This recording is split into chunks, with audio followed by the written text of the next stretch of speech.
ওই মাসুদ বলছো হুজুর আমি বিএনপি ছাত্র দলের লোক, বগুড়ায় আমার বাড়ি। ওই শয়তানের বাচ্চা আমারে কালার করার জন্য, সারা দেশের মানুষের কাছে আমারে পৌঁছানোর জন্য এই মিডিয়ার সামনে এই কভারেজটা নিয়েছে। মাসুদ তুমি ভালো হয়ে যাও। অথচ এখানে আমাদের একটা ভবন হওয়ার মাত্র 35 কোটি টাকা হলে ভবনটা হয়ে যায়, সেখানে 275 কোটি টাকা ওই শয়তান মারে কেটে দিয়েছে। কোথায় 35 কোটি, কোথায় 275 কোটি বলেন? ও মরণের ঘর থেকে ঘুরে এসেছিল, আল্লাহ ওরে ফেরত দিয়েছিল। যে অবস্থায় ছিল সিঙ্গাপুরে আমি ওদের দেখেছিলাম, ও কালো কুচকুচে হয়ে গেছে না কাওয়া কাকুর মতো। আল্লাহ দয়া করে ফেরত দিল, যা সেই কয়দিন আসিস একটু আল্লাহ বিল্লাহ কর। আর শয়তান এসে তামাম দুনিয়ার সবকিছু শেষ করে ফেলেছে। এই জন্য যা করেছিলেন এই 15.5 বছর, এটা তো এখন আর বের হচ্ছে না। কিছু সুশীল আছে কান্না করছে, মায়া কান্না, বাড়িটা ভেঙে দিল। আরে শয়তান কত মানুষকে এই জায়গায় গুলি লাগিয়ে মেরেছে আমার সামনে। মেহেরপুর ছাত্র শিবিরের জেলা সভাপতিকে একেবারে তাজা মানুষ ধরে নিয়ে যেত ভোরবেলা, এখানে গুলি লাগিয়ে মেরে ফেলেছে। তখন তোমার মুখ দিয়ে আও আসে না। আর একটা বাড়ি পুড়ে গেছে, পুরাতন বাড়ি, ও বাড়ি তো এমনি ভেঙে দেওয়ার দরকার ছিল। কারণ দুনিয়ায় যারা জালেম আপনি তাকান তাদের ইতিহাস, প্রতিটি জালেমের বাড়ি ঘরগুলো পরিত্যক্ত অথবা পায়খানা। আবু সোহেলের মতো এত দামি জায়গায় বাড়ি, তার কাবার পাশে, এত দামি জায়গায় বাড়ি হওয়ার পরও যদি তার বাড়ি আন্তর্জাতিক টয়লেট হয়ে যায়, এ বাড়ি তো বাড়িই না। তারপরও আমরা আহ্বান জানাচ্ছি, যদি পারেন, যেহেতু আমাদের পূর্বপুরুষ ওই ধর্মের ছিল, আপনি একটা মন্দির বানিয়ে দেন। যদি মন্দির নাই বানান তো অন্তত মসজিদ বানিয়ে দেন। আর আমি জানি দেশের মানুষ মসজিদ বানালে মেনে নিচ্ছে না, কারণ গজবের জায়গায় নামাজ হবে না। এই জন্য আমার মনে হয় এখন যুবক যারা এই দেশে, তারা সবাই আওয়াজ তুলছে যে ওইটা জাতীয় টয়লেট বানিয়ে। আমি একবার কাবা শরীফ তাওয়াফ করছিলাম, হঠাৎ দেখি পেটে ব্যথা। কি গো? এক পুলিশকে বললাম, ইয়া আখি তা ভাই এদিকে আসেন। কি? এতক্ষণ তো ভালোই লাগছিল, কাবা শরীফ আমি তাওয়াফ করছিলাম, হঠাৎ এই উপরে এসে আমার পেটে ব্যথা করছে। এখানে কোনো ফার্মেসি আছে? আমার বলছে, ইয়া হাজি ওর হজ্জা তাই না বিলাদুকা। হাজি দেশ কোথায়? যে তুমি বাংলাদেশ। বাংলাদেশ থেকে এসেছি। ওর ভাষা দিয়ে আমারে বলছে, হাজি আপনি জানেন না এটা কোন জায়গা? না তো। আবু জাহেলের বাড়ি। আপনি এখনো পায়খানা না করে দাঁড়িয়ে আছেন, তাড়াতাড়ি যান। পায়খানা করে দেখি আমার পেটের ব্যথা ভালো হয়ে গেছে। সুবহানাল্লাহ।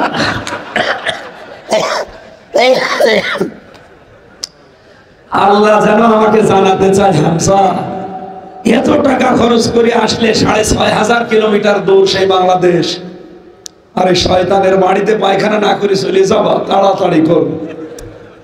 আমার তো মনে হচ্ছে সামনে এখন অনেকের ইতিহাস তাই হবে। আমার কুষ্টিয়ার হানিফের বাড়ি অলরেডি টয়লেট হয়ে গেছে, 4-5 জন করে যায়, কেউ এদিকে কেউ এদিকে কেউ এদিকে, মনে হচ্ছে জামাত বন্ধ টয়লেট চলছে। এমনিতে এগুলো করেনি। পোড়া খুলনা বিভাগে কোথায় কোথায় কার উপরে মামলা দেওয়া হবে, জুলুম করা হবে, মিথ্যা মামলা দেবে, কার বাড়ি ঘর ভাঙবে, ওখান থেকে ষড়যন্ত্র হতো। আর সারা বাংলাদেশে কি হবে সেটা হয়তো ওখানে। এই কারণে আল্লাহ এই জায়গাগুলো অভিশপ্ত করে দিয়েছে। আমি এটা বানিয়ে বলছি, সূরা নমলে পাবেন 19 নম্বর পারা 20 নম্বর পৃষ্ঠা। এটা হচ্ছে 7 নম্বর লাইনে 52 নম্বর আয়াতে আছে। ফাতিল কাবয়তুহুম খাওয়াতাম বিমা যালামু। আল্লাহ বলেন এই সেই ঘরগুলো যেগুলো পরিত্যক্ত হয়ে আছে, জনশূন্য হয়ে গেছে, বিমা যালামু, এই জালেমদের জুলুমের কারণে। আয়াতটা নাজিল হওয়ার 1500 বছর আগে। আর আমার মনে হয় আল্লাহ এই মাত্র বাংলাদেশ দেখে নাজিল করছে। আপনি তাকান সারা দেশের অবস্থায়। এই কিশোরগঞ্জ থেকে আসলাম কয়েকদিন আগে, যে দেখি যে মেন ঘর ওটা এখন জাতীয় টয়লেট ওদের জন্য। একেবারে শহরের উপরে। সারা বাংলাদেশ ঘুরছি তো, সারা দেশের অবস্থা এক। কাওয়া কাকর বাড়িতে ছিল, গতকালকে ছাত্ররা সব শেষ করে দিয়েছে। জালেমদের বাড়ি ঘর আল্লাহ রাখে না, এগুলো সব আল্লাহ ডেড সি বানিয়ে দেয়। মৃত সাগর জর্ডানে যান, সেটাকে ডেড সি হয়ে গেছে, মৃত সাগর বানিয়ে দিয়েছে আল্লাহ। এই জন্য এতদিন যারা জুলুম করেছেন তাদের বাড়ি ঘর রাখবে না আল্লাহ, হয় জনশূন্য করে দেবে অথবা পরিত্যক্ত বানিয়ে দেবে। বড় মেহেদিপুর হাসি মামিয়া কমপ্লেক্সের উদ্যোগে নোয়াখালী বেগমগঞ্জ 5 নম্বর ছায়া ইউনিয়ন 3 দিন ব্যাপী 44তম ঐতিহাসিক তাফসীরুল কোরআন মাহফিলের সমাপনী রজনীর সন্তান সভাপতি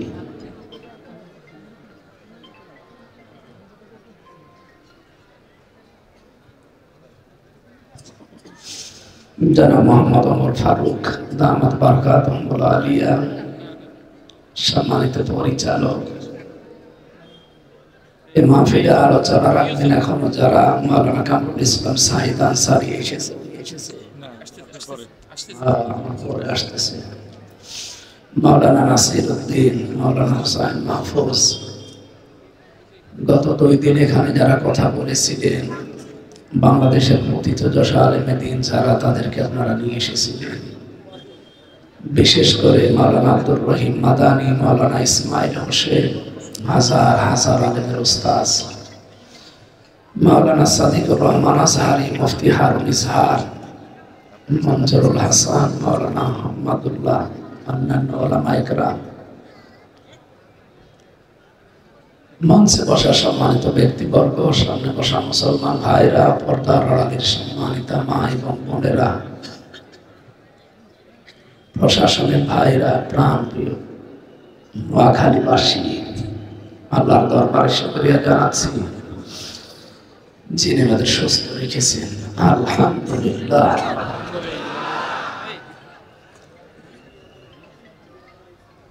বসিয়ে দিন, যারা আসে বসিয়ে কথা বলতে পারছি না।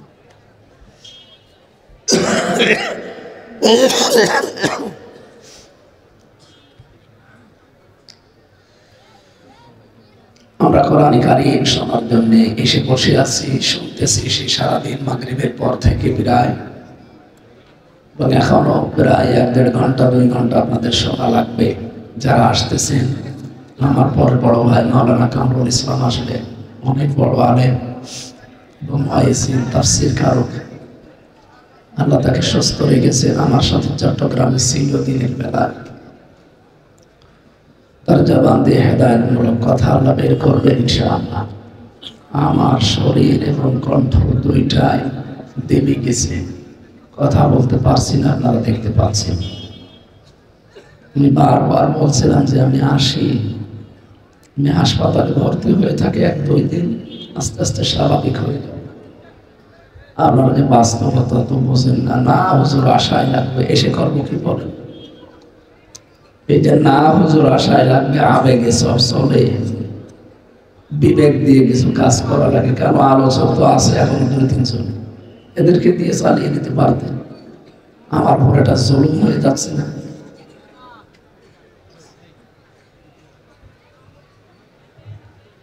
এই জন্য আগামী বছর থেকে মাহফিল গুলো কন্ট্রোল করে ফেলবো, 1 জেলায় 1টা করে দেব, মাঝখানে ফাঁকা রাখবো সপ্তাহে 2-3 দিন করে, যেন শরীর অসুস্থ হলে অন্তত ঝামেলা না হবে।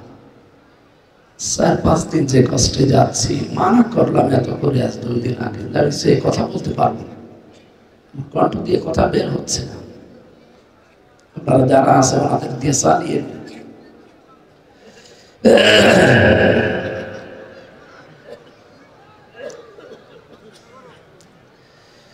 কোরআন কারীম যেটা শুনতে আসলাম আমরা, তাম পৃথিবীর পানিকে আল্লাহ বলেন যদি কেউ কালি বানিয়ে ফেলে, তাম দুনিয়ার সব গাছকে যদি কলম বানিয়ে মানুষ আর জিন সবাই মিলে লিখতে আরম্ভ করে, হয়তো একদিন পানি আর এই কলম ভাঙতে ভাঙতে শেষ হয়ে যাবে। কোরআন কারীমে আমি যে কথা দিয়েছি কিয়ামত হয়ে যাবে, তাও ব্যাখ্যা করে শেষ করা যাবে না।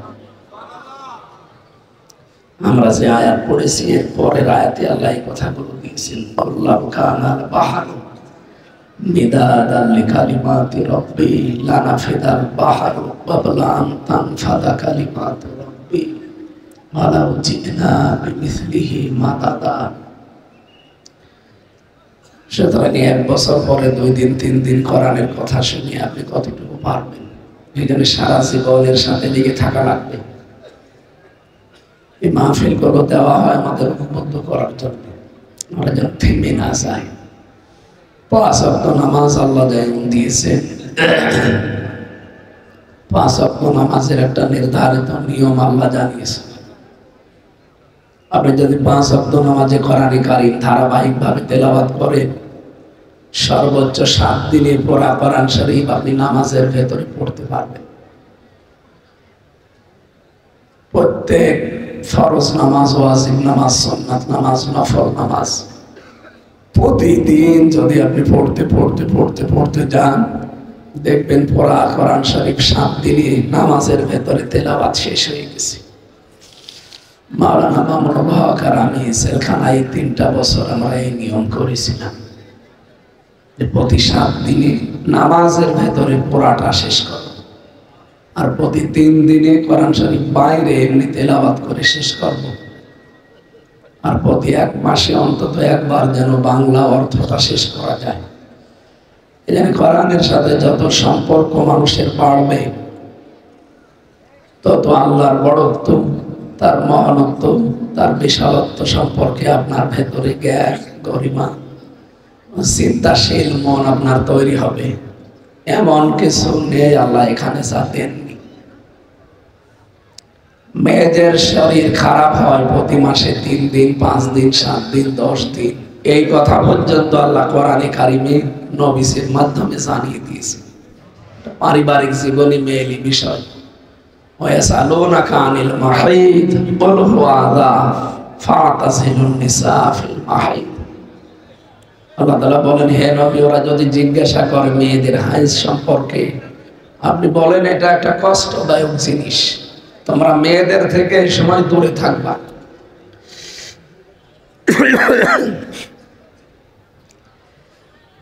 পারিবারিক জীবনে এরকম একটা ছোট বিষয় যদি আল্লাহ বলতে পারেন, এমন কোন বিষয় আছে যে আল্লাহ কোরআনে দেয়নি?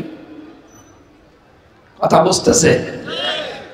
পারিবারিক জীবনে মেয়েদের শরীর খারাপ হয়, এইটা যদি কোরআনে থাকে, এমন কোন বিষয় আছে যেটা এর ভেতরে নেই?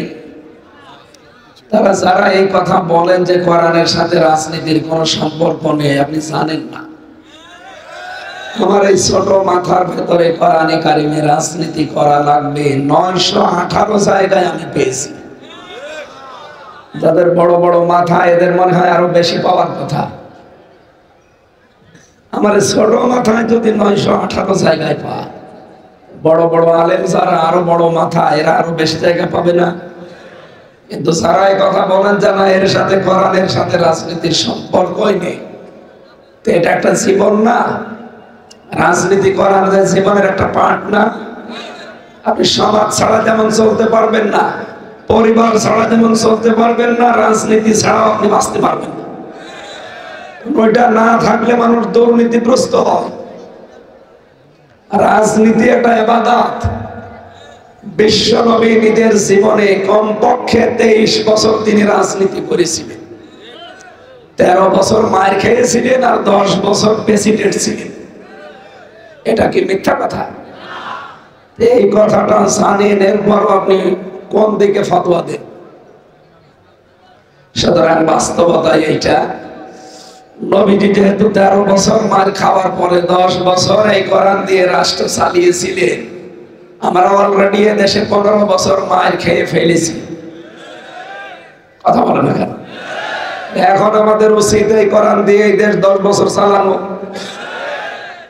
আপনি যেহেতু আল্লাহ একজন আছে, রাসূল একজন আছে, আপনি বিশ্বাস করেন, আপনাদের বিশ্বাসের দাবি অনুযায়ী বলছি, উনি 13 বছর মায়ের খেয়ে 10 বছর যদি এটা চালাতে পারে, আমরা 15 বছর মায়ের খেয়ে ফেলেছি, এখন 10 বছর চালাবো না?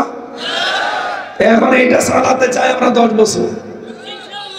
আপনারা অন্যদিকে নিয়ে যান কেন? না, হুজুর রাজনীতির কথা বলবে কেন? আরে ভাই, নবীজি যদি 10 বছর চালাতে পারে, আমি চালাবো না কেন? যাদের জীবনে আলাদা কর্মজীবন আছে, পাশাপাশি রাজনীতিকে যারা ইবাদত মনে করে পালন করে, তাদের জীবনে আপনি দুর্নীতি পাবেন না। আর যাদের কোনো কর্মজীবন নেই, রাজনীতি তাদের কর্মজীবন, মনে করবেন ওর জীবনটা পুরাটাই ধোঁকা। কি কথা বললেন না? এই দেশে যারা দেশ চালিয়েছিল অতীতে, আরো যারা চালাচ্ছে, সামনে যারা অনেকে আশা করে আছে, অধিকাংশ মানুষের দেখি কর্মজীবন নেই। ওর আসল কর্মজীবনই হচ্ছে রাজনীতি করা। ও কি করবে?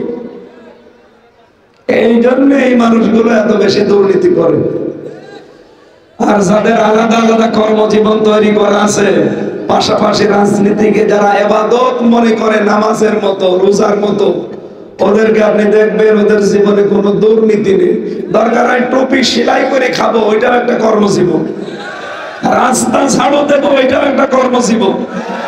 রাজনীতিতে এসে দুর্নীতি, এটা কুকুরের চাইতে খায়।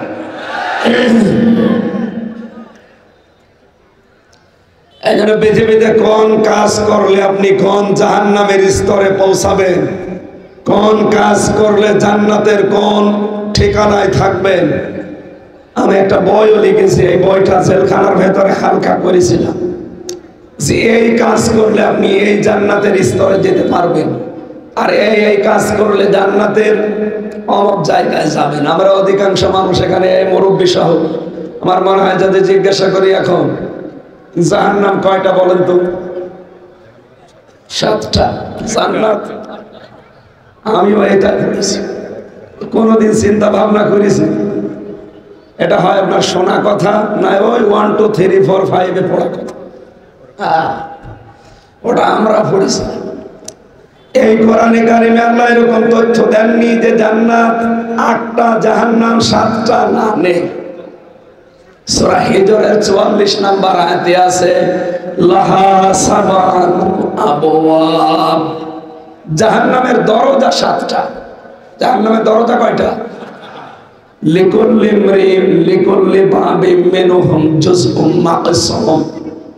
দুনিয়ায় যে সেই ধরনের অপরাধ করবে, কিয়ামতের দিন আল্লাহ তাকে ওই জায়গায় ওই দরজা দিয়ে প্রবেশ করাবে।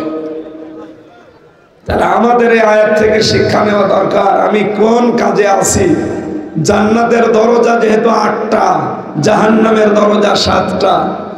যে যেই ধরনের কাজ করবে, আমল করবে, তার উপরে ভিত্তি করে আল্লাহ তাকে ওই দরজা দিয়ে প্রবেশ করাবে। এখন আমি দেখি যে আমি কোন দরজা দিয়ে যাওয়ার মতো উপযুক্ত। জাহান্নামের প্রথম দরজার নাম হচ্ছে জাহান্নাম। নাম কি? ওর নামই জাহান্নাম। আল্লাহ পাক বলেন ইন্না জাহান্নামা কানাত মিরসাদা। সূরা নাবার ভেতরে আছে 21-22 নম্বর আয়াত। জাহান্নাম একটা ফাঁদ, লিত্তাগিনা মাআবা। 2টা গুণ বিশিষ্ট মানুষকে আল্লাহ এই দরজা দিয়ে প্রবেশ করাবে। তাহলে জাহান্নাম এটা একটা দরজার নাম। কথা বলেন না? এই যে এটা মাদ্রাসা মনে করেন, এই মাদ্রাসায় 1 থেকে 10 পর্যন্ত পড়ায়। এর আলাদা আলাদা প্রত্যেকটা ক্লাসরুম আছে না? যে যেই ক্লাসে পড়বে ওই ক্লাসের দরজা দিয়ে প্রবেশ করবে। ক্লাস 3 পড়ে, ও ক্লাস 9 এর ক্লাসে ঢুকে প্রবেশ করে পড়তে পারবে?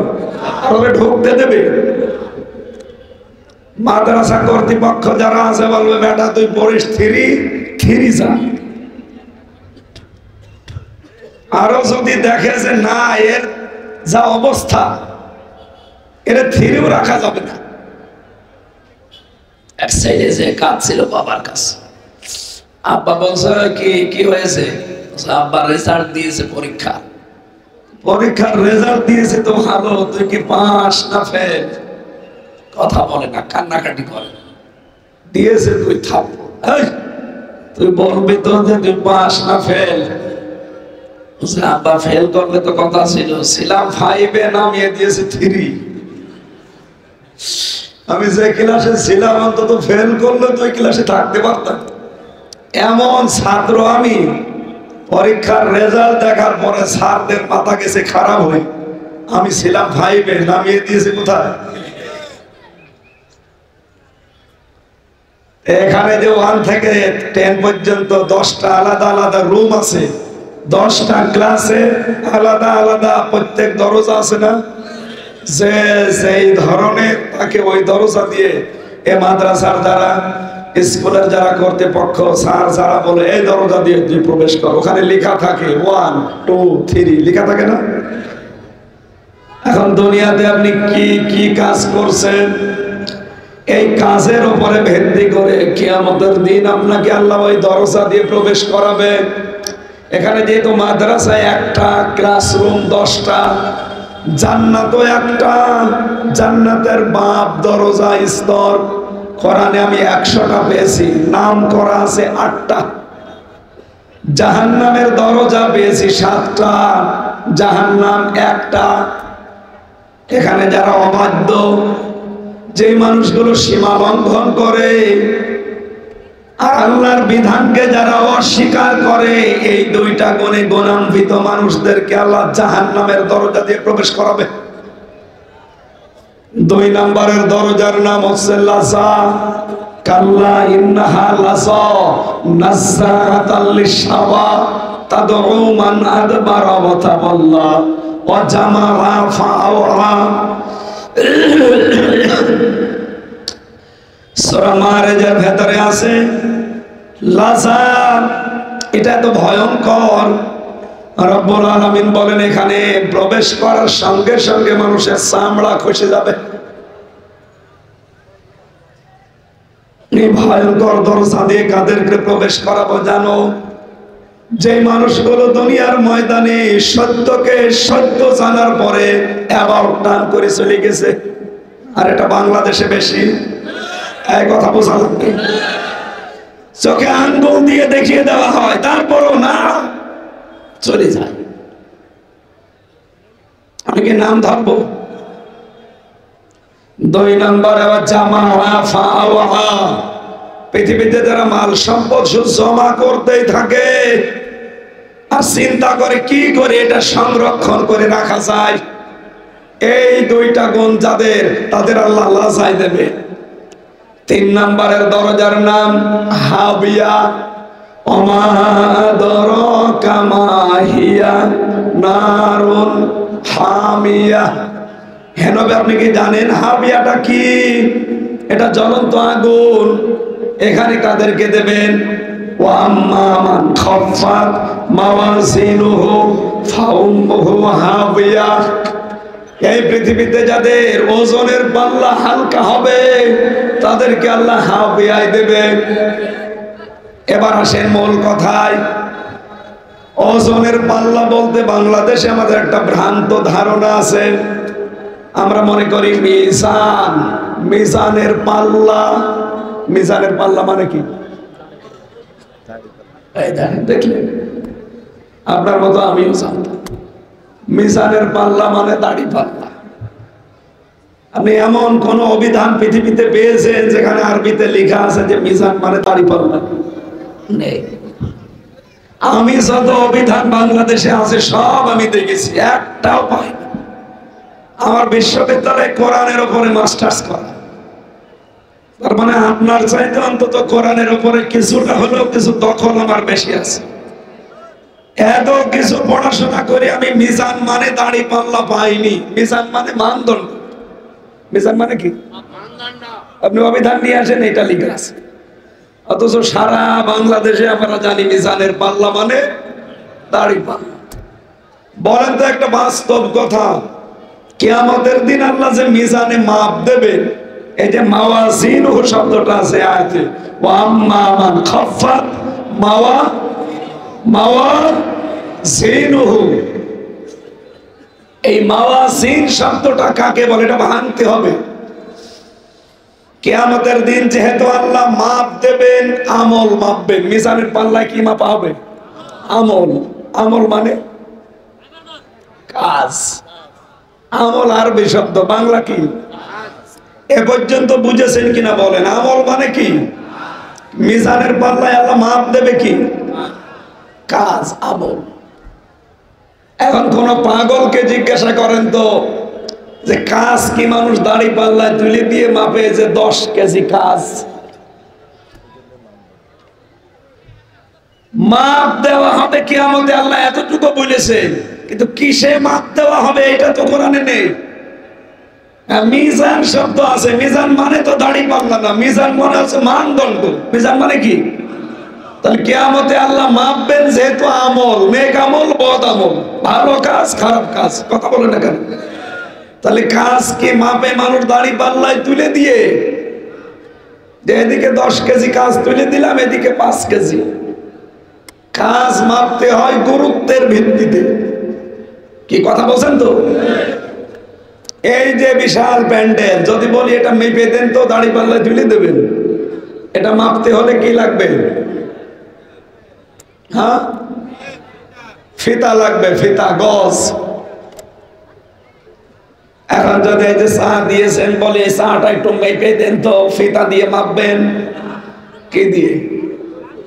সিসি দিয়ে, লিটার দিয়ে। এটার জন্য আলাদা জিনিস আছে। আপনাকে যদি বলি আমি এই যে কোরআন শরীফটা মাপ দিয়ে দেন তো, একটা একটা করে অক্ষর গণনা করে মাপবেন, এটা মাপতে হলে কি লাগবে? দাড়ি পাল্লা। কি লাগবে? দাড়ি পাল্লা লাগবে, বাটখারা, কেজি, পাথর, যাই বলেন। পৃথিবীর প্রতিটি জিনিস মাপ দেওয়ার জন্য আলাদা আলাদা যন্ত্র পাওয়া যায়। পাওয়া যায় না? যায় না? জ্বর মাপতে হলে আলাদা একটা যন্ত্র নেই? কি বলেন? পৃথিবীর কোন জিনিস আছে যে মাপ দিতে হয় অথচ নাম নেই? বলেন। আপনাকে যদি বলি এই যে বিল্ডিংটা, এটা একটু মেপে দেন, দাড়ি পাল্লায় তুলে দেবেন, এটা মাপতে হলে ফিতা লাগবে, গজ লাগবে, মিটার লাগবে। পৃথিবীর প্রতিটি জিনিস যেহেতু মাপ দিতে হলে যন্ত্র আলাদা আলাদা, এক জিনিস দিয়ে সব জিনিস মাপা যায়? কাজ, আমল, এইটা আল্লাহ মাপবে কিয়ামতের দিন। এটা দাড়ি পাল্লা দিয়ে না, মাপবে গুরুত্বের ভিত্তিতে। কারণ কাজ মাপাই হয় গুরুত্বের ভিত্তিতে। আপনি কাজটা গুরুত্ব দিয়ে করেন কিনা এইটা আমি হিসাব করে দেখব। আপনাকে আমি একটা কাজ দিলাম, কাজ কি গুরুত্বপূর্ণ না গুরুত্বহীন, এইটা আগে দেখা হবে। আপনি কাজটা কি গুরুত্বহীন ভাবে করেছেন না গুরুত্বপূর্ণ মনে করে করেছেন, এটার উপরে মেসেজ করে আপনার পুরস্কার দেব। কথা বলেন না কেন? কিয়ামতের দিন যেহেতু আল্লাহ আমল, কাজ, এটা মাপবেন, গুরুত্বের ভিত্তিতে কাজ মাপা হয়। তাহলে আজকের এই প্যান্ডেলটার গুরুত্বপূর্ণ জিনিস সামিয়ানা আর খুঁটি। এই কথা বলছেন না কেন? এই প্যান্ডেলটায় যদি সামিয়ানা আর খুঁটি থাকে, দূর থেকে কেউ দেখলে বলবে যে এটা প্যান্ডেল, বলবে না? তো সামিয়ানাও নেই, খুঁটিও নেই, শুধু টেবিল আছে, টিস্যু বক্স আছে, চায়ের কাপ আছে, কেউ বলবে এটা স্টেজ। তাহলে এইগুলো গুরুত্বপূর্ণ না, গুরুত্বপূর্ণ হচ্ছে খুঁটি আর সামিয়ানা। এ পর্যন্ত বুঝেছেন কিনা বলেন? বুঝেছেন? কিয়ামতের দিন আল্লাহ মাপ দেবে গুরুত্বের ভিত্তিতে। এজন্য পৃথিবীর যত ইবাদত, যত ফরজ, এই কোরআনে আল্লাহ 500 ফরজ দিয়েছেন। কত? শরীয়তের বিধান কয়টা? 500টা। এর ভেতরে নেই? 500টা আছে। এই 500টা ফরজের ভেতরে আবার আলাদা ফরজ আছে। এই যে নামাজ ফরজ না? কথা বলেন না কেন? নামাজ যে ফরজ, এই নামাজের ফরজের ভেতরে আবার ফরজ আছে না? কয়টা?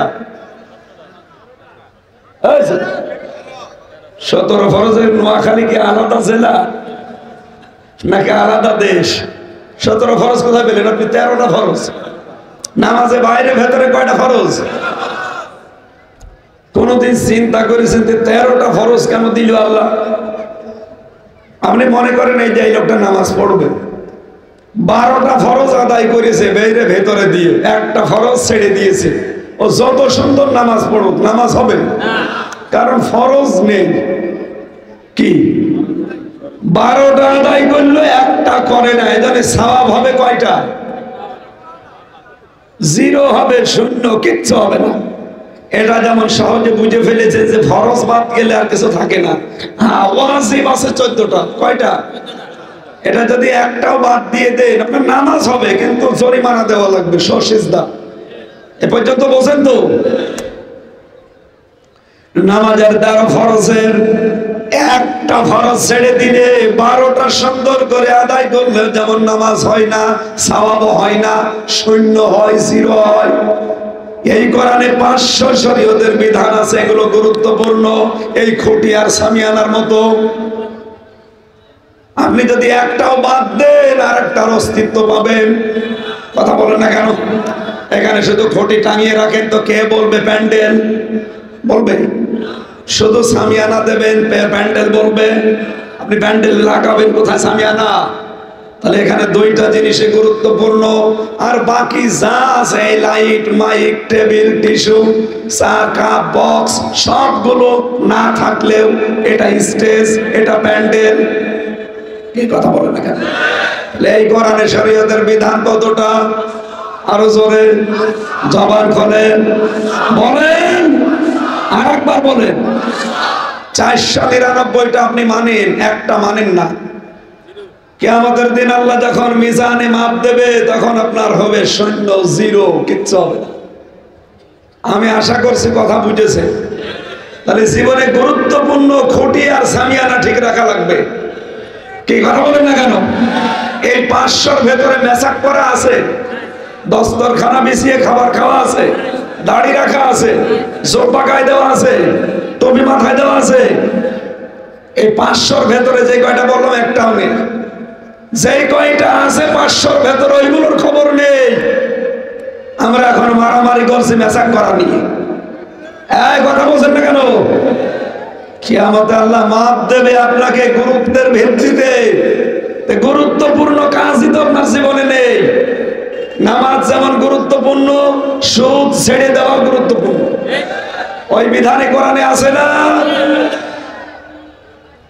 কত মানুষের যে টাকা ছেড়ে রাখে, টাকা আসে, 1000 টাকা দিলে 200 টাকা বেশি দেয়।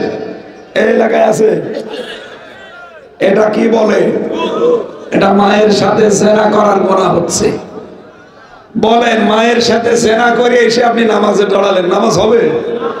তার মানে গুরুত্বপূর্ণ খুঁটি নেই আপনার। এজন্য আশা করছে আপনি হাবিয়া দশকের অধিকারী হয়ে যাচ্ছেন, ওই দরজা দিয়ে আল্লাহ প্রবেশ করবে। গুরুত্বপূর্ণ কোন কাজ যেন জীবনে ছেড়ে না যায়। হ্যাঁ, গুরুত্বহীন যেগুলো টিস্যু, পানির বক্স, এরপরে লাইট, মাইক, এই যে ভিডিও ক্যামেরা, এগুলো না থাকলেও আমার অসুবিধা নেই।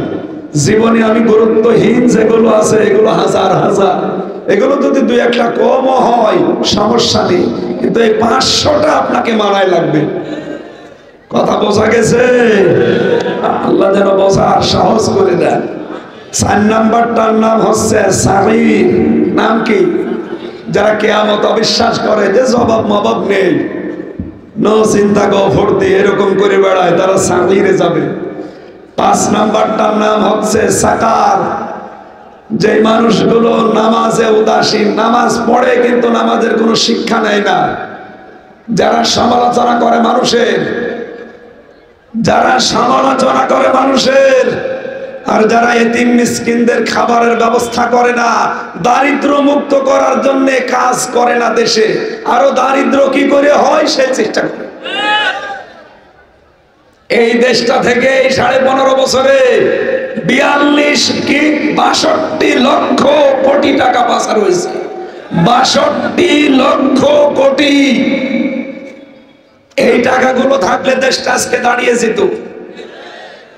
এমনকি হাসিনা যাবার সময় 14টা ব্রিফকেস নিয়ে গেছে, সব ছাই আর মাটি ভরা ছিল। শয়তান মহিলা এখনো পর্যন্ত উল্টাপাল্টা কথা বলেন। মানে কালকে বক্তব্য দিয়েছে, আমি কি কিছু করিনি, আমার বাবার ঘরটা ভেঙে দিলেন। কি করেছেন আপনি? আপনি এক পদ্মা সেতু বানিয়েছেন, সে টাকা দিয়ে, ওই টাকা দিয়ে 4টা পদ্মা সেতু বানানো যায়। বাংলাদেশের পাবনা, এই যে রূপপুরে যে পারমাণবিক কেন্দ্র, এখান থেকে ওর ছোট বোন কত হাজার হাজার কোটি টাকা মারি গাড়ি করেছে। একটা মানুষ দেখানি 15.5 বছরে ওই দল করেছে, অথচ 2টা টাকা মারিনি। আপনি দেখা, দরবেশকে ভালো মনে করতাম, 36,000 কোটি টাকা মারি। একটা মানুষ আমি ভালো পাইনি। বলেন কোনটা ভালো ছিল? বলেন, যেটা বলবেন ওটা বড় দুর্নীতিবাজ।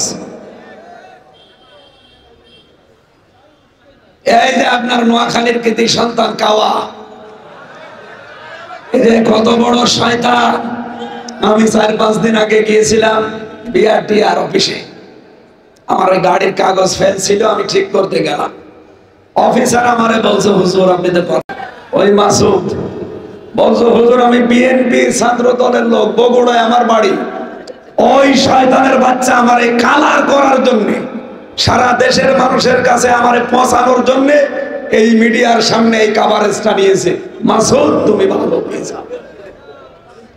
অথচ এখানে আমাদের একটা ভবন হওয়ার মাত্র 35 কোটি টাকা হলে ভবনটা হয়ে যায়, সেখানে 275 কোটি টাকা ওই শয়তান মারি খেয়েছে। কোথায় 35 কোটি, কোথায় 275 কোটি? বলেন। ও মরণের ঘর থেকে ঘুরে এসেছিল, আল্লাহ ওরে ফেরত দিয়েছিল। যে অবস্থায় ছিল সিঙ্গাপুরে, আমি ওদের দেখেছিলাম। ও কালো কুচকুচে হয়ে গেছে না, কাওয়া কাকুর মতো। আল্লাহ দয়া করে ফেরত দিল। যা সেই কয়দিন আসিস একটু আল্লাহ বিল্লাহ কর, আর শয়তান এসে তামাম দুনিয়ার সবকিছু শেষ করে ফেলছে। এই জন্য যা করেছিলেন এই 15.5 বছর, এটা তো এখন আর বের হচ্ছে না। কিছু সুশীল আছে, কান্না করছে, মায়া কান্না, বাড়িটা ভেঙে দিল। আরে শয়তান, কত মানুষকে এই জায়গায় গুলি লাগিয়ে মেরেছে আমার সামনে। মেহেরপুর ছাত্র শিবিরের জেলা সভাপতিকে একেবারে তাজা মানুষ ধরে নিয়ে যেত ভোরবেলা, এখানে গুলি লাগিয়ে মেরে ফেলেছে। তখন তোমার মুখ দিয়ে আও আসে না। আর একটা বাড়ি পুড়ে গেছে, পুরাতন বাড়ি, ও বাড়ি তো এমনি ভেঙে দেওয়ার দরকার ছিল। কারণ দুনিয়ায় যারা জালেম, আপনি তাকান তাদের ইতিহাস, প্রতিটি জালেমের বাড়ি ঘরগুলো পরিত্যক্ত অথবা পায়খানা। আবু সোহেলের মতো এত দামি জায়গায় বাড়ি, তার কাবার পাশে, এত দামি জায়গায় বাড়ি হওয়ার পরও যদি তার বাড়ি আন্তর্জাতিক টয়লেট হয়ে যায়, এ বাড়ি তো বাড়িই না। তারপরও আমরা আহ্বান জানাচ্ছি, যদি পারেন, যেহেতু আমাদের পূর্বপুরুষ ওই ধর্মের ছিল, আপনি একটা মন্দির বানিয়ে দেন। যদি মন্দির নাই বানান, তো অন্তত মসজিদ বানিয়ে দেন। আর আমি জানি দেশের মানুষ মসজিদ বানালে মেনে নিচ্ছে না, কারণ গজবের জায়গায় নামাজ হবে না। এই জন্য আমার মনে হয় এখন যুবক যারা এই দেশে, তারা সবাই আওয়াজ তুলছে যে ওইটা জাতীয় টয়লেট বানিয়ে। আমি একবার কাবা শরীফ তাওয়াফ করছিলাম, হঠাৎ দেখি পেটে ব্যথা। কি গো?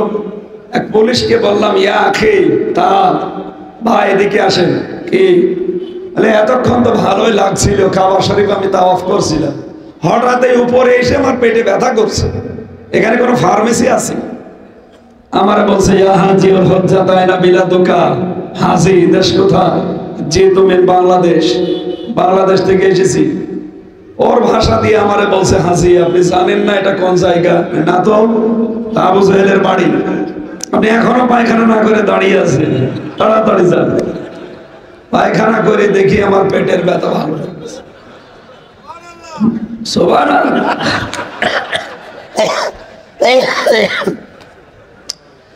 আল্লাহ যেন আমাকে জানাতে চায়, হামসা এত টাকা খরচ করে আসলে 6,500 কিলোমিটার দূর সেই বাংলাদেশ, আরে শয়তানের বাড়িতে পায়খানা না করে চলে যাবা, তাড়াতাড়ি কর। আমার তো মনে হচ্ছে সামনে এখন অনেকের ইতিহাস তাই হবে।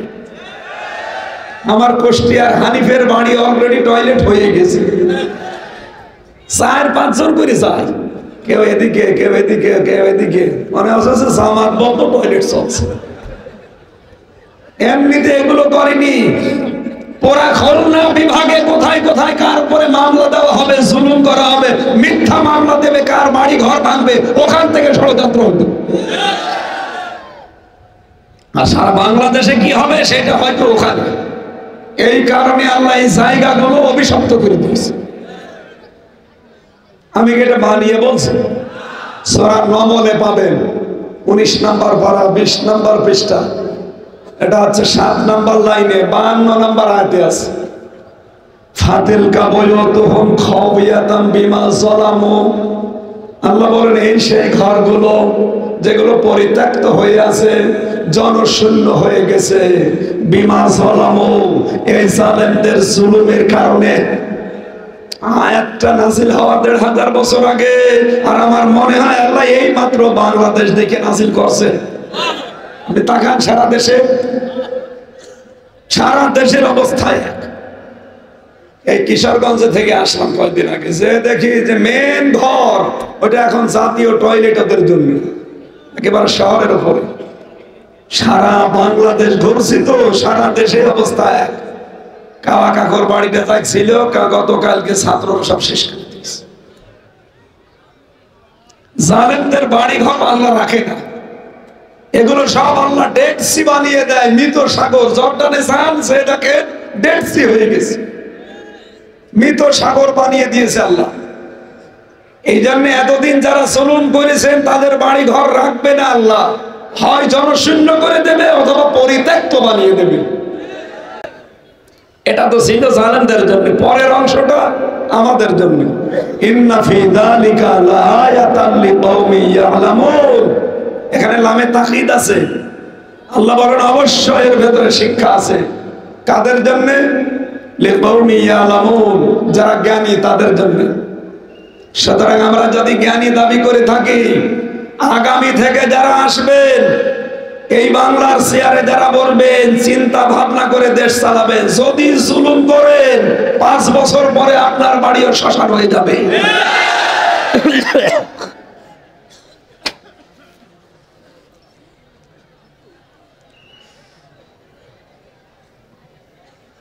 এটা দেখে মুখে দিয়ে সারে কিনা চাই উঠবে না, গলা গলা ভেঙে গেল।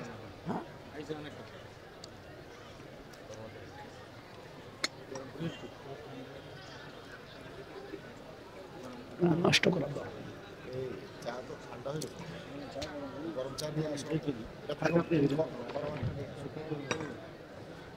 ঠান্ডাই হয়ে গেছে।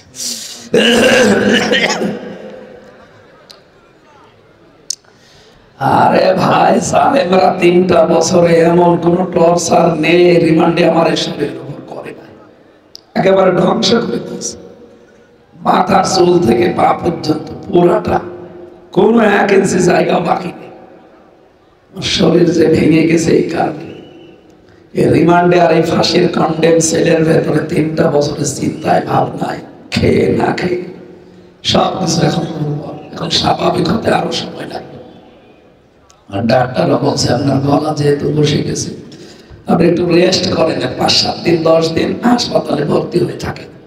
আমি ওদেরকে বললাম যে আমি ভর্তি হয়ে যাই, আপনারা তো কথা মানেন না। না হুজুর আশায় লাগবে, এই না হুজুর আশায় লাগবে, এসে আমি কি করবো? বলছে যে শুধু এরকম হাত দেখিয়ে চলে যাবে।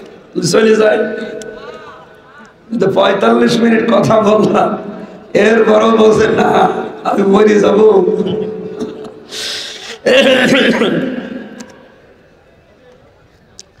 সুবহানাল্লাহ, আলহামদুলিল্লাহ।